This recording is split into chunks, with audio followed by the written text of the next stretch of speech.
तर मुख्यमंत्री देवेंद्र फडणवीस हे नाशिक दौऱ्यावर आहे आणि आता मुख्यमंत्री देवेंद्र फडणवीस हे नाशिकच्या रामकुंडावर पोहोचल्याची मोठी माहिती सध्या समोर येते। तर ही दृश्य आपण सध्या पाहतोय।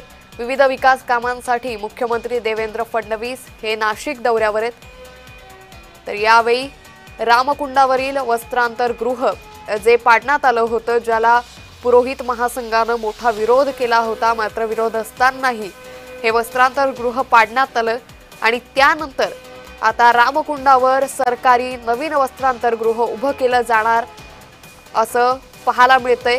आणि याच पार्श्वभूमीवर मुख्यमंत्री देवेंद्र फडणवीस हे रामकुंडावर पोहोचले आणि या सगळ्या संदर्भातली माहिती, सगळा तपशील ते जाणून घेत आहेत। तर मुख्यमंत्री देवेंद्र फडणवीसांकडून या सगळ्याचा तपास सध्या घेतला जातोय, सगळी माहिती घेतली जाते। मुख्यमंत्री देवेंद्र फडणवीस हे रामकुंडावर पोहोचले। आज ते विविध विकास कामांचं भूमिपूजन, लोकार्पण त्यांच्या हस्ते पार पडेल। मात्र सुरुवातीपासून जेव्हापासून मुख्यमंत्री देवेंद्र फडणवीसांचा नाशिक दौरा हा जाहीर झाला तेव्हापासूनच त्यांचा नाशिक दौरा चांगला चर्चेत आला होता, वादात सापडला होता। तर मग जलशुद्धीकरणाच्या केंद्रावरूनही नाशिककर हे मुख्यमंत्र्यांना घेराव घालण्याच्या तयारीत आहेत। तर दुसरीकडे मुख्यमंत्री देवेंद्र फडणवीस हे नव्या वस्त्रांतर गृहाच्या भूमिपूजनासाठी नाशिकमध्ये आल्याची चर्चा जोर धरू लागली आणि यावरूनच पुरोहित महासंघाने मात्र विरोध केला। तर आता मुख्यमंत्री देवेंद्र फडणवीस, त्याचबरोबर उपमुख्यमंत्री एकनाथ शिंदे, मंत्री गिरीश महाजन, त्याचबरोबर नाशिकचे स्थानिक आमदार या ठिकाणी मुख्यमंत्र्यांसोबत उपस्थित असल्याचं पाहायला मिळतंय। या नव्या कामांची माहिती मुख्यमंत्र्यांकडून घेतली जाते। रामकुंड परिसर आपण सध्या पाहतोय। या दृश्यांमधून रामकुंड परिसरामध्ये वस्त्रांतर गृह होतं, जे वस्त्रांतर गृह हे खरं तर नाशिकच्या रामकुंड परिसराची ओळख मानलं जायचं आणि हेच वस्त्रांतर गृह आगामी कुंभमेळ्याच्या पार्श्वभूमीवर पाडण्याचा निर्णय प्रशासनाने घेतला आणि या निर्णयाला मोठ्या प्रमाणात विरोध करण्यात आला। मात्र ज्यावेळी विरोध झाला तरीही विरोध असतानाही हे वस्त्रांतर गृह मात्र पाडण्यात आलं आणि त्यानंतर आता सरकारी खर्च करून नवीन वस्त्रांतर गृह नाशिकमध्ये बांधलं जाणार आहे। आणि यावरून आता पुन्हा एकदा या सगळ्याच्या पार्श्वभूमीवर मोठी टीकेची झोड उठल्याचं पाहायला मिळतंय। फडणवीसांचा हा नाशिक दौरा, ज्यामध्ये आगामी कुंभमेळ्याच्या पार्श्वभूमीवर अतिशय महत्त्वाची माहिती, अतिशय महत्त्वाचं नियोजन हे मुख्यमंत्री देवेंद्र फडणवीसांकडून पाहिलं जातंय। त्यांच्याकडून या सगळ्याचा आढावा घेतला जातोय। यानंतर भाजप पदाधिकारी असतील, कार्यकर्ते असतील, यांच्याशी मुख्यमंत्री देवेंद्र फडणवीस यांची अतिशय महत्त्वाची बैठक पार पडेल, ज्यावेळी नाशिकच्या या सगळ्या पदाधिकाऱ्यांना मुख्यमंत्री देवेंद्र फडणवीस हे मार्गदर्शन करतील। या संदर्भात अधिक माहिती घेऊयात आमचे प्रतिनिधी किरण गोटूर यांच्याकडून। किरण, आपण पाहतोय की मुख्यमंत्री देवेंद्र फडणवीस हे रामकुंडावर पोहोचले, काय अधिक माहिती? अंकिता, मुख्यमंत्र्यांचा हा दौरा अत्यंत आज महत्त्वाचा मानला जातोय, कारण आगामी जे कुंभमेळा आहे ते कुंभमेळ्या संदर्भात विविध विकास कामांचं जे उद्घाटन आहे ते मुख्यमंत्री आणि उपमुख्यमंत्री यांच्या उपस्थितीमध्ये होणार आहे। आजपासूनच खऱ्या अर्थाने कुंभमेळ्याचे जे कामं आहेत हे कामं सुरू होतील अशा पद्धतीचं हे संपूर्णपणे नियोजन करण्यात आलेलं आहे।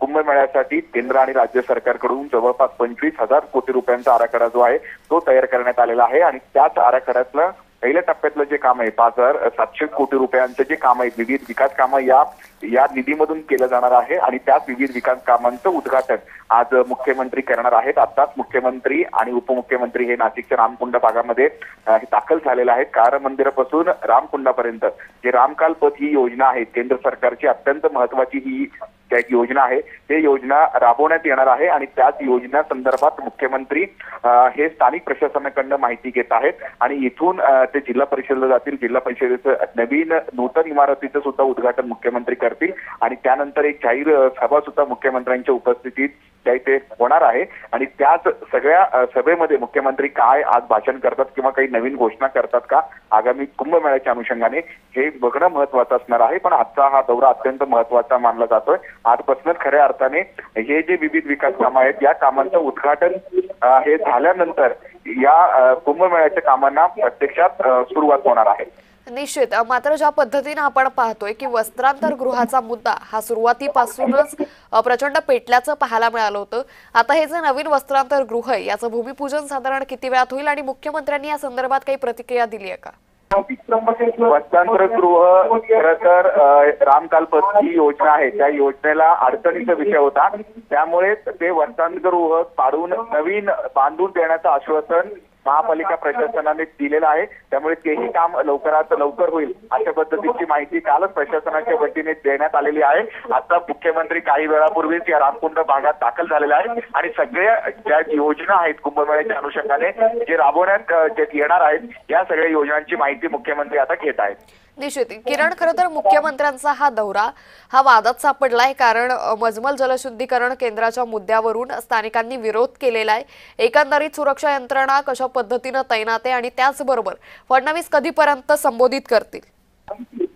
मोठ्या प्रमाणात पोलीस बंदोबस्त जे आहे मुख्यमंत्री ज्या ज्या ठिकाणी जाणार आहेत त्या त्या ठिकाणी संपूर्णपणे बंदोबस्त तैनात करण्यात आलेला आहे। आताच काही वेळापूर्वी मुख्यमंत्री रामकुंड भागामध्ये दाखल झालेला आहे, तिथून ते नवीन जिल्हा परिषद इमारतीच्या इथे जातील आणि त्यानंतर जाहीर सभा सुद्धा मुख्यमंत्र्यांच्या उपस्थितीमध्ये जाहीर होणार आहे। या तिन्ही ठिकाणी मोठ्या प्रमाणात पोलिसांनी बंदोबस्त तैनात केलेला आहे, कारण कालच आपल्याला माहिती आहे की नाशिकच्या टाकळी भागामध्ये जे एसटीपी प्लॅन्ट होतोय त्या एसटीपी प्लॅन्टच्या काही तांत्रिक मुद्द्यावरती स्थानिक नागरिक आणि तिथले माजी नगरसेवकांनी विरोध केलेला होता, मुख्यमंत्र्यांना घेराव घालू अशा पद्धतीचा इशारा दिलेला होता, पण खूप मोठ्या प्रमाणात बंदोबस्त जो आहे तो इथं तैनात करण्यात आलेला आहे। मुख्यमंत्री रामकुंड भागामध्ये दाखल झालेला आहे। जी रामकालपत योजना आहे आणि गोदावरी नदी स्वच्छ करण्यासाठी जे वेगवेगळ्या जे योजना राबवण्यात येणार आहेत त्या सगळ्या प्रकल्पांचा भूमिपूजन आज मुख्यमंत्री करतायत आणि मुख्यमंत्र्यांचं उपमुख्यमंत्री सुद्धा उपस्थित आहेत आणि त्याच पद्धतीने मंत्रिमंडळातील अनेक जे मंत्री आहेत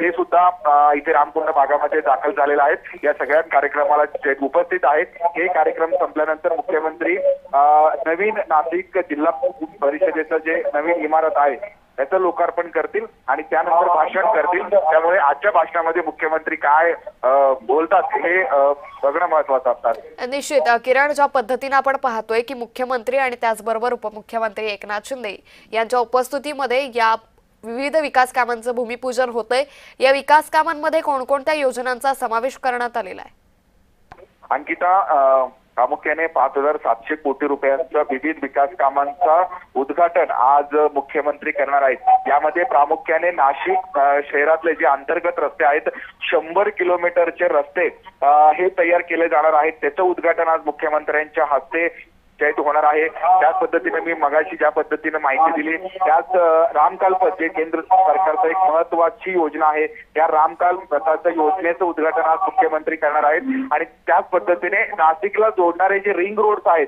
जवळपास 8 ते 10 रिंग रोड आहेत, संभाजीनगर असेल, मुंबई असेल, पुणे असेल, असे जे रिंग रोड जे नाशिकला जोडले जाणार आहेत या रिंग रोडचं उद्घाटन सुद्धा मुख्यमंत्री करणार आहेत। त्यामुळे असे वेगवेगळे विकास काम आहेत, जिल्हा परिषद नवीन इमारत आहे ते सुद्धा बांधून तयार झालेलं आहे। असे जे वेगवेगळे काम आहेत या सगळ्या कामांचं उद्घाटन मुख्यमंत्री आज करणार आहेत आणि त्यानंतर ते भाषण करतील आणि त्यांच्या भाषणामध्ये ते काय नेमकं घोषणा करतात किंवा काही नाशिकसाठी नवीन काही हे घोषणा करतात का हे बघणं महत्वाचं असणार। किरण, खरं तर मुख्यमंत्र्यांचा हा दौरा अतिशय नाशिकसाठी महत्वाचा आहे, कारण सिंहस्थ कुंभमेळ्याच्या पार्श्वभूमीवर मुख्यमंत्री आता काही महत्वाची घोषणा करता का हे पाहणं महत्वाचं ठरेल। दुसरीकडे जरा राजकीय वर्तुळाच्या दृष्टीने पाहिलं तर आगामी निवडणुकाच्या पार्श्वभूमीवर काँग्रेस नेते शिरीष कोतवाल यांनी भाजपात प्रवेश केलाय, आणखी कुठले महत्वाचे पक्षप्रवेश होण्याची शक्यता आहे का?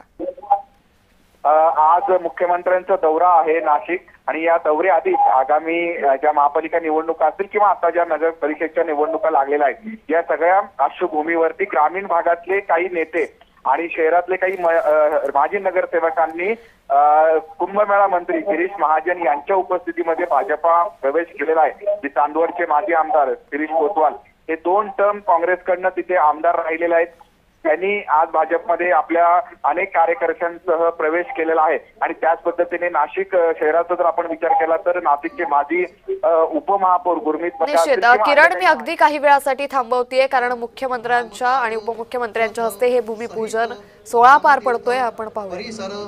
सकल विकास कार्याणां शीघ्रातिशीघ्र उत्तम यश प्राप्त्यर्थम